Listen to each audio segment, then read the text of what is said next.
And I had to find a way to get to a point where the value that I was providing to people in the marketplace, I needed a bigger portion of that. But, as soon as they pretty much flat out ignored my requests and just the way that they handled it didn't sit with me well.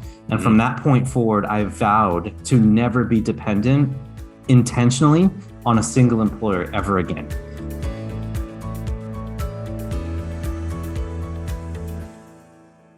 Welcome, everyone, to the Road Less Traveled Show. This is a show about people that were successful in a previous career and left that career to go down a different path. I'm your co-host, Richard Coyne. And I'm your co-host, Bill Zahller. On today's show, we have Derek Clifford. Derek, we're so glad you're with us. Hey, thank you guys so much for having me on. This is going to be a blast. I'm looking forward to it. Absolutely, Derek. Yeah, I want to thank you again for being on the Road Less Traveled Show. To start with, can we get into a little bit of your background? What initial career did you start down, and how long were you in that line of work? Yeah, absolutely. So I graduated from school back in the early 2000s as a chemical engineer and went into oil and gas. Ended up working for an engineering consultant in Houston, Texas.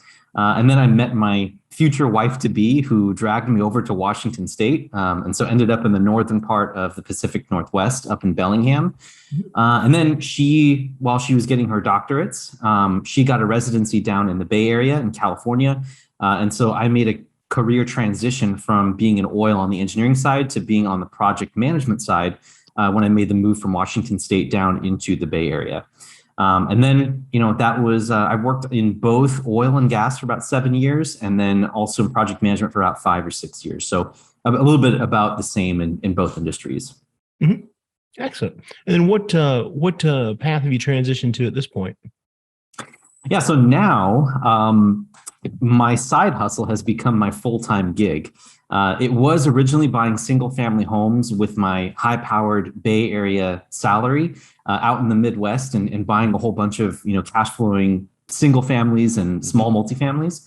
But then I got really inspired and kind of ran out of capital, right? Because you can only buy so many properties until you run out yourself. So I got some mentors, joined some mastermind groups, really worked on my mindset, and eventually found myself in syndications and doing multifamily, starting out with JVs. And again, this was all side hustles until about a year ago.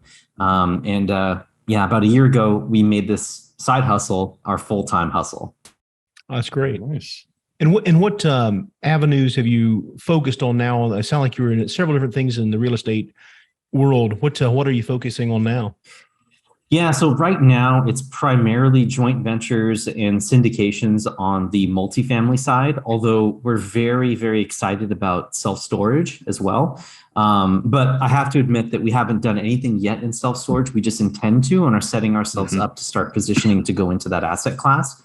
We're looking for things that have incredible risk return, asymmetrical dynamics to them, right?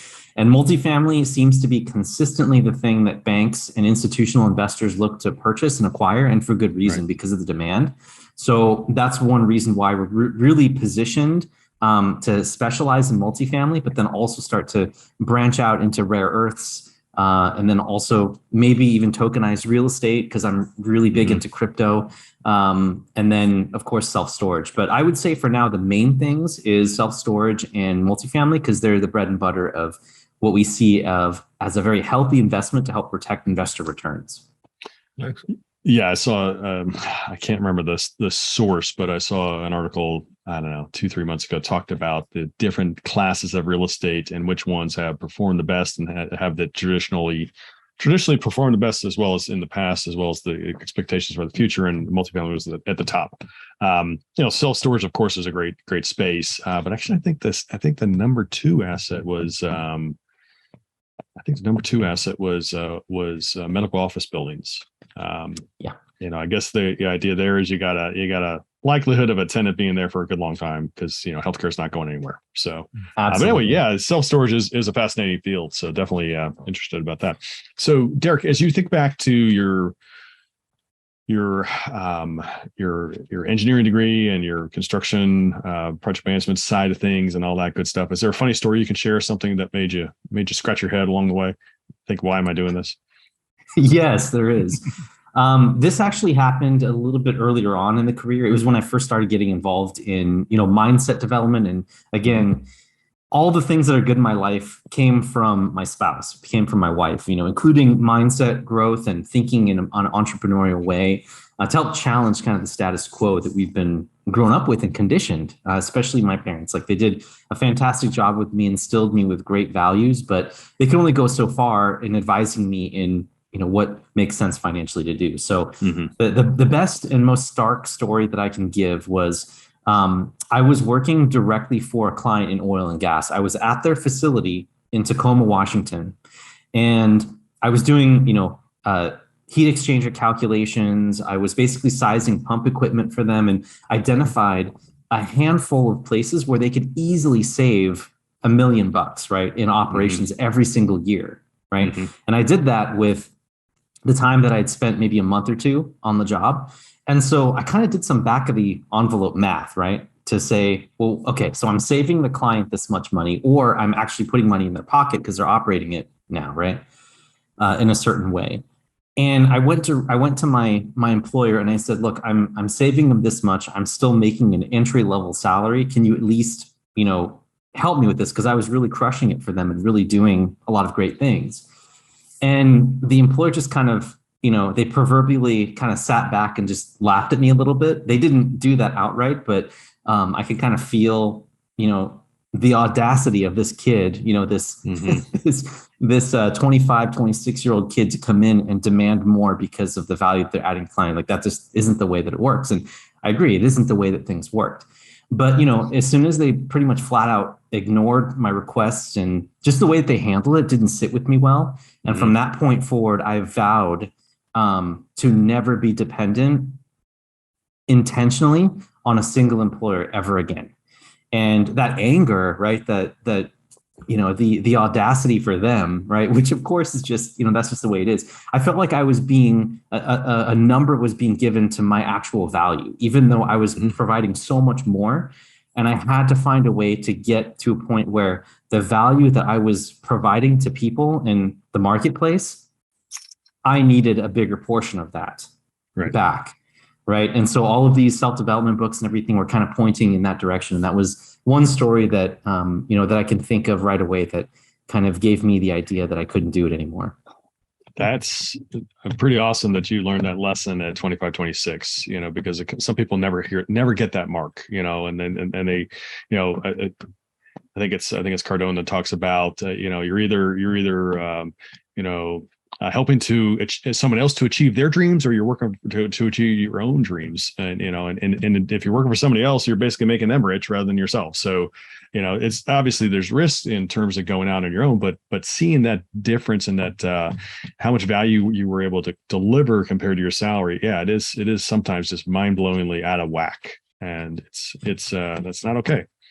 Yeah, it isn't. It isn't. And I had to look at it and I was like, if this is the way that life works, something's got to change here for me. And I was just fed up. So, yeah. Wow. Which you've kind of touched on already, Derek, but kind of lead to our next question on like a deciding factor. It sounded like that was definitely a point in time that you vividly remember on needing to have a different career path, but it didn't sound like you didn't quit that day and go out and do something else. So did you start like a side hustle along the way and start building that to find out what you wanted to do and make sure it was viable first, or how did that transpire? Yeah, you guys probably can imagine, and the audience can imagine too, that when you get a classical education in engineering, you tend to be more of a cautious person. You go about trying to find mathematical ways, or finding diligently researching ways to create or achieve goals that you want to set out to get. And at the beginning, the only thing that I could find that made real sense was Dave Ramsey's program. So as soon as I made that choice, right, to not depend on the employer, I really started hitting the Dave Ramsey program hard. Like I took it very seriously and started paying down all of my debt, right, and made plans to start investing in the stock market, so that I could live off of 4% of whatever my nest egg or whatever the seed was that was invested in stocks, right. And so that was kind of like that was the main thing that I did to start out, right. Of course, it led me down this journey that eventually helped me realize that there's a better way to do this. And when I found out that it was going to take me about 20 years or so to escape the lifestyle that I was trying to escape from, I realized that didn't work, and that was very frustrating for me. So I think that was my very first attempt at, if you could call it a side hustle when I started out. That was my way of expressing the frustration I felt at my job and trying to exit from it. But then, of course, personal development and books and, the rise of the internet back then made things more and more visible. I was very lucky to stumble upon Bigger Pockets and find real estate investing from there. Right. Yeah. So how long was there a transition between going into the Ramsey program, looking for an exit, and then before you got into real estate and purchasing your first, it sounded like single family rental in the Midwest? Gosh, yeah. It was probably a good 5 years, I think. Okay. And there's good reason for that because, again, as an engineer, I tend to do a whole bunch of research and then find something and just tunnel vision on it, right? And just plow through it and just kind of go straight down that line. And this is, again, where my wife was able to help me because she was like, sometimes you like to take your proverbial head and smash it against the proverbial wall, where she, in my mind, could just simply give me a hammer, right, to bust through a wall. Right. And so it took a lot of like awareness and open-mindedness that my wife was able to teach me to help find that there was a different way. So I would say that it took a good 5 or 6 years before I actually pulled the trigger because I was doing the Dave Ramsey thing for a long time. But then I did like a whole bunch of research, spent 18 months on all of my spare time learning how to invest in real estate and really getting ready to pull the trigger to do something out of state, which is actually kind of scary, if you're living in a state and investing thousands of miles away. So. Yeah. Well, as an engineer, as you said, it took you a while to kind of work your process to get to the point where you could actually pull the trigger and do some things. But I heard a couple of things that you did along the way. First of all, you educate yourself, which is super important. That's great. As well as following the Dave Ramsey thing. Obviously, I would expect that what that helped you do is eliminate the bad debt that none of us should have. Kiyosaki talks about that. Bad debt, good debt. Bad debt is a credit card debt. Your tchotchke stuff. You got to have that jet ski. You got to have that. Whatever. Stuff that just really isn't really. Maybe core to your life, but people want their toys, and I get it. But at the same point in time, the good debt is debt that somebody else pays for, and that is, for example, the mortgage. You buy an investment property, your bank partners with you and lends you 70-80% of the money, which is incredible, and then you have the other money yourselves. But again, that's good debt because guess who's paying that mortgage? Person that's renting the house from you or the apartment from you or the whatever from you. So that's good debt. That's leveraging good debt. So very nice. That's awesome, Derek. So it sounds like you kind of touched on some of the obstacles, but as you really were kind of pushing the real estate thing, you had this mindset you had to break yourself. But is there any other obstacle that you can maybe mention that you had to overcome? Yeah, I mean, I think there's tons. I think that the mindset piece is the biggest one because if you have the mindset, then everything else kind of falls into place from there.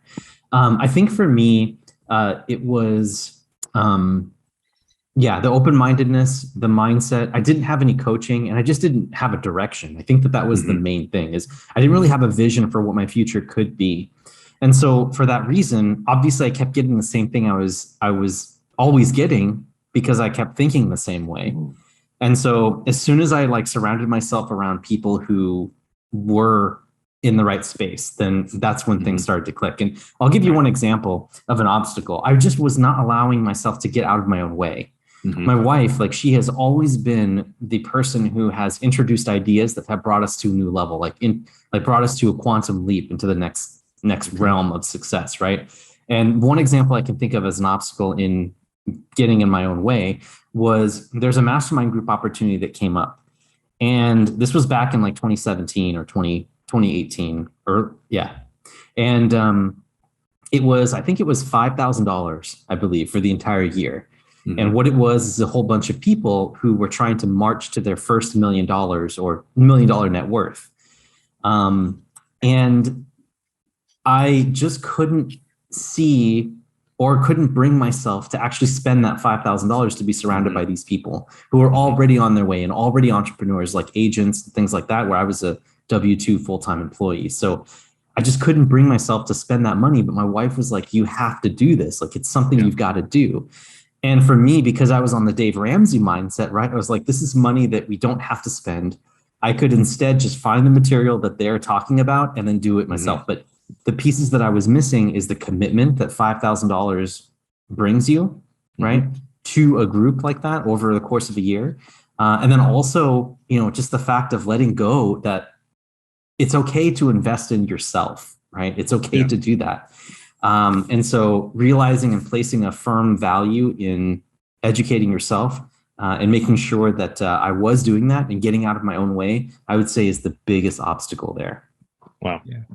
Yeah. And I would definitely, to that point, I would definitely say it's hard to put a value on being around people with the growth mindset or looking to do big things, that if you're, there's always the trap of being the big fish in a small pond, right? If you're doing slightly better than your peer group, then people just kind of relax and they're happy with it, right? But if you get into a much more, a much better group, we'll say, as far as entrepreneurial stuff or growth mindset, the opportunities, they're always there, but you just happen to open your eyes and kind of recognize them at that point. I think that's critical to be around people that are actually doing things, and it just gets you. You talk about different ideas, you think about them, and you just get used to constantly looking for that, and it becomes available because they are there. You recognize them once you're exposed to that different level of thinking.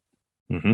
Yeah, we talked about before. That the wealthy talk about ideas, right? That's what they discuss. The middle class talk about things, your new boat, your new jet ski, you mentioned what that, and the poor talk about people, who did so I mean, it's just different levels of what you spend your time focusing on, so it's the ideas, the opportunities are out there, I think are critical that way. 100%. Well, Derek, what was like a first victory you can think of as you went down the real estate path that, kind of solidified that, I'm on the right path. This was, after all my research and due diligence, this is the right path, and it's going to work out, and we're going to rinse and repeat. Oh my goodness. I can tell, if you were going to talk about mistakes or errors or, things like that I could give you a ton of examples on that.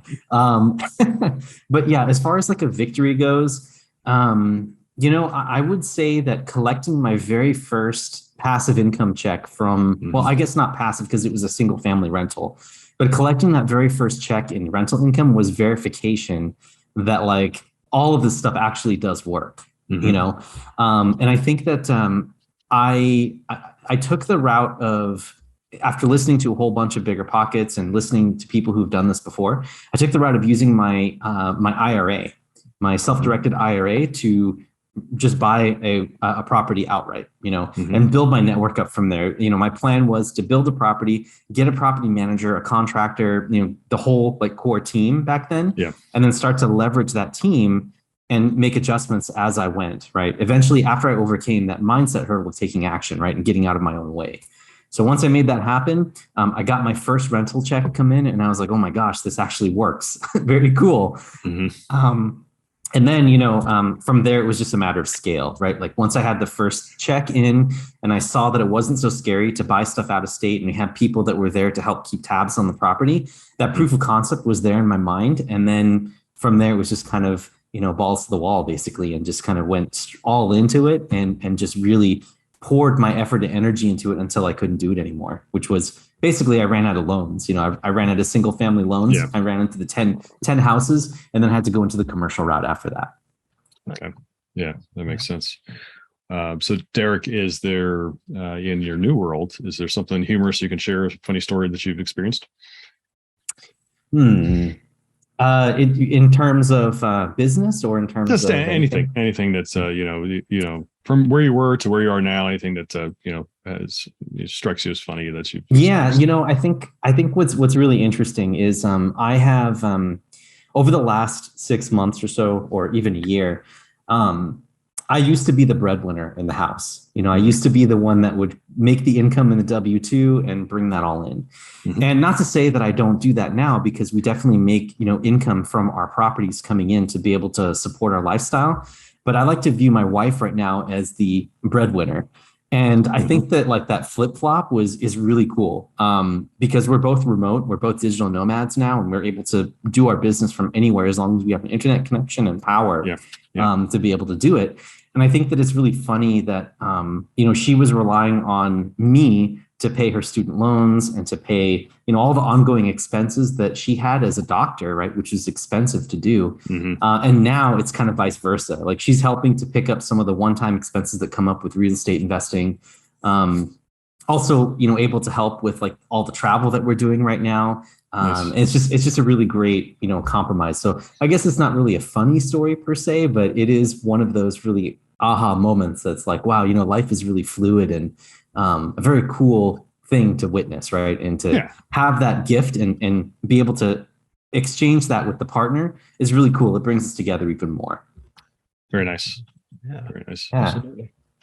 Well, Derek, where are you today on your journey? Like I said, you mentioned, you had single family homes and you sound like you've done a few other things in real estate too. So where are you now and where are you looking to go? Yeah, we actually did a 1031 exchange and moved away from all of our single family homes back a couple of years ago. And right now we're at about 500 units in total. Mm-hmm. About half of those are directly controlled like syndications and joint ventures that we have in the Midwest, out in Indianapolis and in Louisville, Kentucky. Mm-hmm. Then the other half is partners, bringing in capital and helping them with the accounting and investor management and all of that stuff, the things that I am naturally slanted towards, partnering with them on that for deals in San Antonio and Austin, Texas. So we love those markets. We love Texas and the Midwest. And so we're just kind of doubling down on those and looking to expand out into self-storage across the nation. And just plenty of opportunity out there. Like the networks and the people that you run into in this business everyone is so helpful. And wants to create win-win-win situations, and so mm-hmm. I just love this industry. I can't get enough of it. Oh, that's great. Nice. Yeah, very nice. Yeah. So, Derek, as you think about what you're doing now, you and your wife are digital nomads, as you said. I like that that term. So, is there something that you do, perhaps through your business, or maybe something personally that you do to give back to try to help others in some way?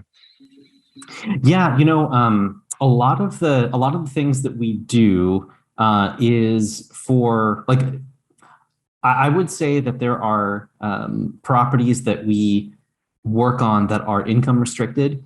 So some of the properties that we do joint ventures and with people that are passionate about helping others, we get involved in some of these AHP programs, rent assistance, really trying to lead by example and partnering up with some of these local agencies in the areas that we are in.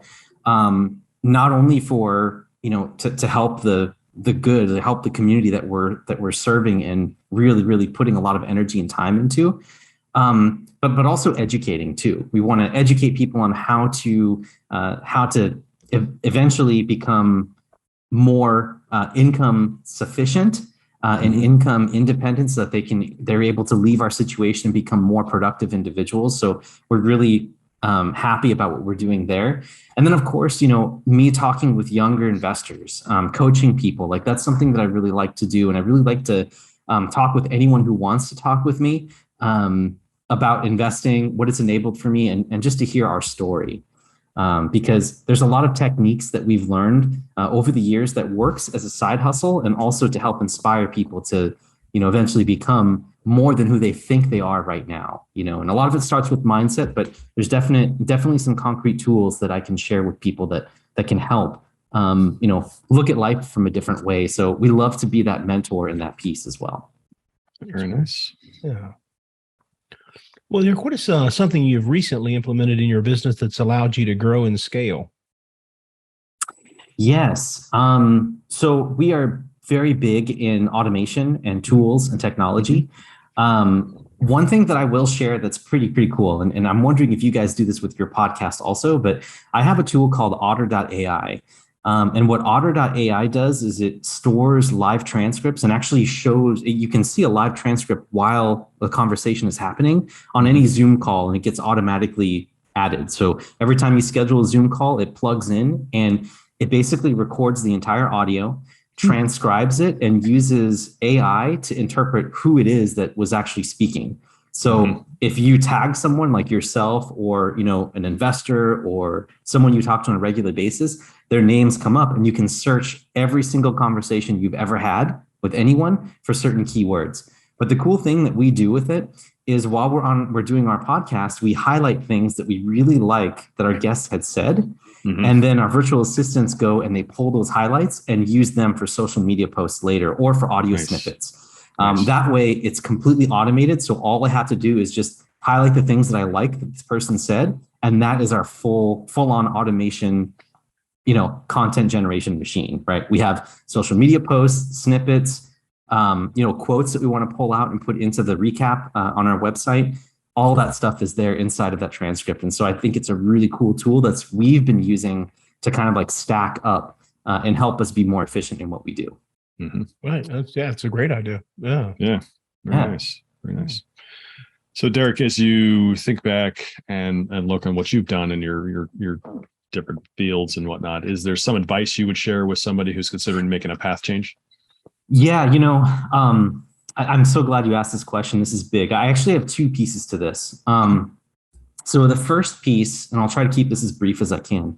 The first piece is a lot of people who look to do what we're doing, they're looking for financial freedom, right? They're looking for this FIRE, financial independence, retire early type of thing. Right. And one reason or one thing that I've noticed is that sometimes it doesn't work for people because it's like you're sitting here, at ground level and you're looking at this massive mountain, you're looking up at this thing and you're like, oh my gosh, like this is, how am I going to do this? Right. Like it's just demotivating to see something so big. So what I encourage people to do is break up financial independence into 3 phases. The first one is location independence. Second is time independence. And then finally is you have location independence financial independence, right? Okay. And if you're able to tackle location independence first and time independence, you can do that right now, even while you're working a full-time job. And when we decided to do that, you guys, when we started to become digital nomads and do our jobs from anywhere, we were fortunate enough to be able to do that. But that allowed us to live the life we wanted to live in the future, but right now. Right. At least for the most part, as long as we had our location and time independence, because we were able to travel around. I still had a W-2, but we were still able to make it. And we're able to sample what it is like to be financially free. Meanwhile, we were continuing to invest. So what I would encourage people to do is to try that out if you're in a position to do so. If you don't have kids or if the kids are older or they want to come with you or you want to do short trips, try it out, right? See what it's like to be financially independent so you know how you want to build to, right? And so don't be intimidated by this big mountain of financial independence. That's number one. The second thing that I have to offer is how I got from where I was to where I am is the 4 C's that I like to call them. And I'll briefly go over them. First C is consistency. Second C, clarity. Third C is coaching. And the fourth C is connections. Okay. If you have clarity, right, that means you know exactly what you want to do. That is perfect. That's going to get you to where you want to get, because if you have a vivid vision of where you're going to go, then most likely your subconscious is going to conjure up things that attracts you to things that get you closer to that goal. So that's clarity. Consistency is what I used to do is block out 1 hour every single day in the office to beat traffic going in, so that way I could work on my business. And in the Midwest, it was like early morning, right? Or mid-morning. And in the US, it was, or out on the West Coast, it was very early. It was 7 a.m. So I got all my work done, or an hour of real estate related business done before the day even started. So that consistency is important. Then you have coaching, right? If you have a mentor, they can obviously help you side cut or avoid some of the problems that people make in the beginning and give you some accountability. And then the connections, like, can't understate the importance of that, right? The people that you hang around is the people that you become. Right. And the last thing I'm going to say about these 4 C's, the consistency, the clarity, the coaching, and the connections, is that if you pick just one of those, you guys, right? One of them that you're inclined towards, just one, what you're going to see is that the other 3 C's start to pop up right around it, right? Automatically, out of necessity or out of curiosity, whatever it is, for some reason, whatever one you really need to lean into and be absolutely adamant about it, whatever your personality makeup is, lean into that one. The others is going to come out, and you're going to eventually find a way to get the goals going that you need to do. So that is that's some advice for you. Sorry, it was long-winded, but I just wanted to make sure we touched on that. Yeah, no, that's some good nuggets there. Yeah, I really like the concepts there. Yeah. Absolutely. Well, Derek, Great. what's it's been a great conversation. What's a way for our listeners to learn more about what Elevate Equity and you're up to, your projects, and what you have going on? Yeah, thank you guys for allowing the space here for this. The easiest thing to do is to look us up on our website, and there at elevateequity.org, which is also on the video feed. It's right over here on the video feed. You can find our podcast, our book, all of our blogs. And then we're also, of course, everywhere on social media. We're very active too. And I personally respond to comments on LinkedIn and Facebook and Instagram. So please, reach out to us if you have any questions at all. And we hope that you guys follow us so you can see some of the content. And the last thing is, for those who want to know more specifics about how we did it and what we focused on during our buildup, go to elevateequity.org/podcast gift. And that's just a free ebook for the listeners out there who are interested in seeing what we do and how we did it with, husband and wife working together. That's great, Derek. Yeah. Very nice. Yeah, appreciate that. And we'll put a link in the show notes below to make that easier for the listeners to reach out to you. But yeah, everyone, I want to thank you for being on the Road Less Traveled show today. We really enjoyed the conversation and want to wish you continued success. Thank you. This was so much fun, you guys. Thanks for having me on.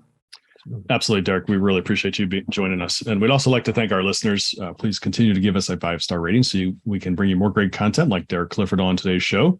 Derek, thanks again. We'd also want to thank Park Capital Partners that supports and enables this show. And then finally, we want to remind everybody about 2 things that Park Capital Partners has going on. First, we have the Park Capital Partners Value Add Fund, which is a 506c fund available to accredited investors now. And then finally, we also have the Park Capital Partners Foundation, which is a 501c3 nonprofit that Bill and I created.